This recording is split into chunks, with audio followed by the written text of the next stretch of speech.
এই যে আমাদের জমিটা দেখতেছেন, এটা একটা স্কোয়ার জমি, মনে করেন যে স্বর্ণ জমি কিনা মানে হচ্ছে স্বর্ণটা কিনলে না, বুঝতে পারছেন? নিশ্চিন্তে আমাদের জমিটা নিতে পারেন, কাগজপত্র কোনো বেজাল নাই। আপনি গ্যারান্টি দিচ্ছেন? অবশ্যই গ্যারান্টি দিতেছি।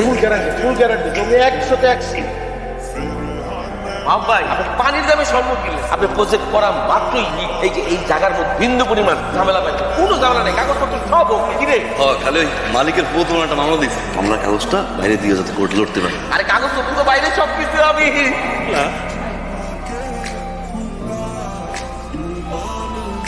আরে ভাই আমি কি বুঝছি, আমার তো মুখ দিয়ে ভাই হয়ে গেছে ভাই। ভাই খারাপ মুখটা বন্ধ রাখতে করছি না আমি হলাম এই এলাকার 4th টাইম রানিং চেয়ারম্যানের একমাত্র হ্যাডামোলা মেয়ে। আমার কথা অমান্য তুমি কিভাবে করতে পারো? আমি তো মানুষ, তার উপর দিয়ে আবার করে জমির ব্যবসা, তো বন্ধ রাখা একটা শাস্তি না? এখন থেকে আমি কইলে তা খুলবা আর আমি না কইলে মুখটা বন্ধ রাখবা। আমি পারবো না, কথা না কই থাকা যায়? তোমার কে কইছিল এরকম সত্যবাদী দালাল হইতে? আল্লাহ রাস্তায় তোমার কতবার করে কইছি যে মুখটা একটু পার্টির সামনে বন্ধ রাখো। তুমি কি করলা কালকে? পার্টির সামনে মুখটা ঘুইনা দিয়া পার্টির একদম ফাঁকাই দিছো। তা আমি কি করি? ভেতরে জমি কেউ কিছু কিনবো? তুমি কিনবা? তুমি তো কিনবো। 4th টাইম রানিং চেয়ারম্যানের হেডমালা মাইয়া, ক্ষমতার জোরে তো কত কিছুই করা যায়। হ্যাঁ এটা ঠিক কথা বলছো। তার মানে কি এখন থেকে আমি যেটা করবো তোমার এটাই শুনতে হবে? বাপের কথা কত বলেছো, বাপ সামনে এসেছে। তুমি যাও আমার না যাও। তাই রে বাবা, আমি আগে পিছে বাদ পারে সিটে দিতাম না। আমরা সত্যি কথা বলি, আমরা মানুষরে যাই দিব না কেন একের জিনিস দিই। তারপর দালাল পেয়েছে, মানুষ গালি দেয়, দালালের ধারণাই পাল্টাই দেয়। একবার যখন বিশ্বাসটা কাকা আসলাম সততা, রিয়েল এস্টেট, এদিন বাহ আমি গুলা ফেলাইছো। শোনো, পাগলামি সাগলামি যথেষ্ট করছো, তোমরা সবাই শিক্ষিত পোলাপা, একটা ভালো কিছু করো, এটা কোনো পেশা হইলো? কাকা দালাল সম্পর্কে কিন্তু আপনার ভালো না। দালাল মানে হচ্ছে তৃতীয় ব্যক্তি। এখন এই তৃতীয় ব্যক্তি সম্পর্কে সমাজে আসলে কিছু অসৎ মানুষ একটা ভুল ধারণা জন্মাইছে, সেই ভুল ধারণাটাই আসলে আমরা ভাঙতে চাই, তো তা আর স্ব ইচ্ছা নেই। ওই তৃতীয় ব্যক্তি যে সেই কিন্তু লাভের মুখ। তা গত বছর মধ্যে লাভ কত হয়েছে?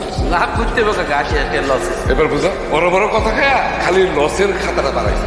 কাকা, আপনার লাভ কত হয়েছে? আমার আবার কিসের লাভ? ওই যে কম্বলের, গত বছর ৩৭,০০০ পিস কম্বল চুরি করছিলেন না, ওই কম্বলের ব্যবসা।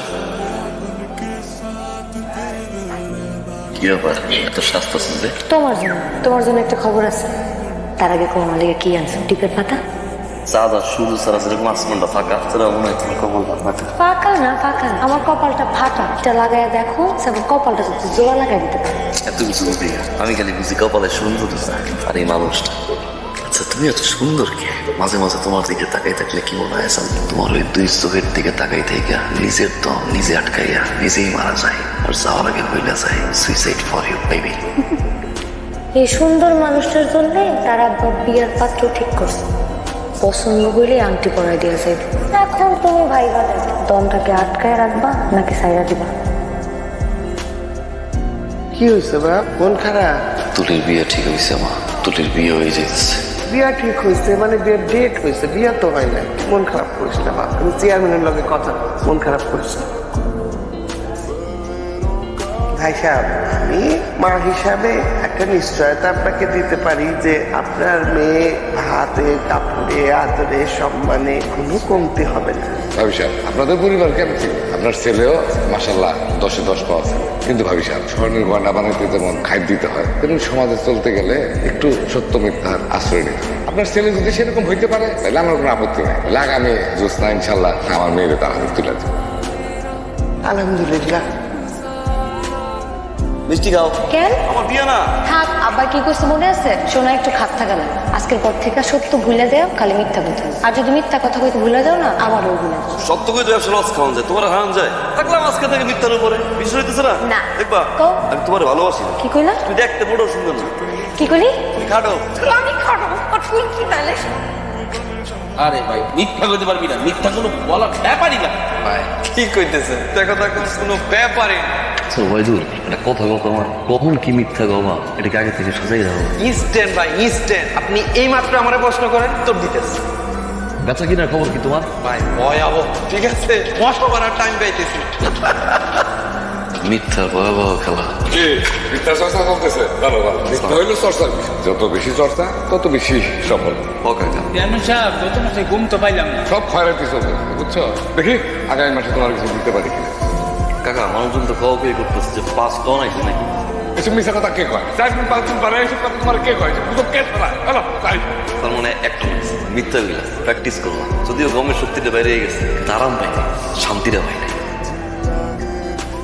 দেখতেছেন না, এই থেকে দক্ষিণের 100% ক্লিয়ার, আপনি নিশ্চিন্তে লইতে পারেন। এই জমিটার মধ্যে কোনো বেজাল নাই, কোনো ওয়ারিশ নাই, একজনই মালিক। ধর্মী হকত আছে, টাইগার একটা পোলা আছে না, এগুলো ইউনিভার্সিটি পড়ে, তোমার ইস নাই মানে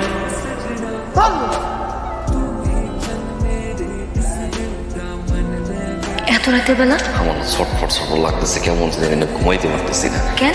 আমি বাটপারি, মিথ্যা কথা কওয়া, মানুষের ঠকানো, এগুলো আমায় দিয়ে হবো না। আমার কথাটা শুনো, নতুন নতুন তো এই জন্য তোমার কাছে এরকম না। তুমি এখন বাসা যাই ঘুমো। আমার একটু জড়াই ধরবা।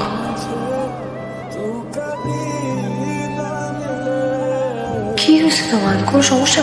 সমস্যার সমাধান করতে আইছি। আমি তোমার অনেক বেশি ভালোবাসি, তোমার নিয়ে আমি স্বপ্ন দেখি, সংসার সারা জীবন একলগে থাকা, সবকিছুতে না খালি তুমি চলে আহ। তুমি এসব কথা এখন আমার কইতেছো কেন?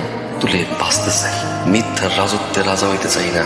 আমার যন্ত্রণা হইতেছে না, ভালোবাসা কিন্তু জীবনের একটা অংশ, পারতেছি না। মানে আমি তো আমি তাইলে এখন কি করবো? আমি তো তোমার ছাড়া কোনো কিছু চিন্তাও করি নাই। তুলে মুক্তি চাই, আমি এমনি পারতেছি না। এমনি যদি যাইতে চাই প্রতিদিন মরবো আমি, এই মরা আমি নিতে পারতেছি না। ভাগ্যে আমরা ছিলাম না, তাই মানতে হবে। আমি তোমার আব্বার কাছে তোমার বুঝাই দিতে চাই,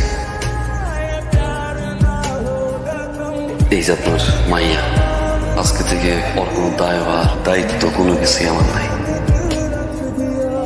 তুলির আজকে বিয়ে আমার, ভালো জামাই পাইছে তোমার, বিয়ের পরে নাকি বিদেশ নিয়ে যাবে। আব্বা, আমার সুন্দর লাগতেছে না? মাশা খুব সুন্দর লাগতেছে, একেবারে রাজধানীর মতো। এটা কি? ভাবছিলাম কবুল করার আগে খাই না। বিষ। বিষ? অভিশাপ দরকার যেহেতু আমার চাষ এই এলাকার ঘরে ঘরে কোথায় খাঁটি শোনা আছে আমার জানা আছে, কি আমার এই আদরের কন্যার উপযুক্ত পাত্র সেটাও আমার জানা আছে। কিন্তু আমি তো আপনার বিচারে হারিয়ে গেছি। বাবাজি, মেয়ের বাপতে নকল পাত্র লাগে না, খাঁটি সোনা লাগে। আমার মেয়েদের খাঁটি সোনার কাছে দিবে। ভাবি সাহেব, আমাদের কলেজের টুকরাটা আপনার কাছে দিয়ে গেল, বাবা একটু যত্নে রেখে মাথায় তুলে রাখ।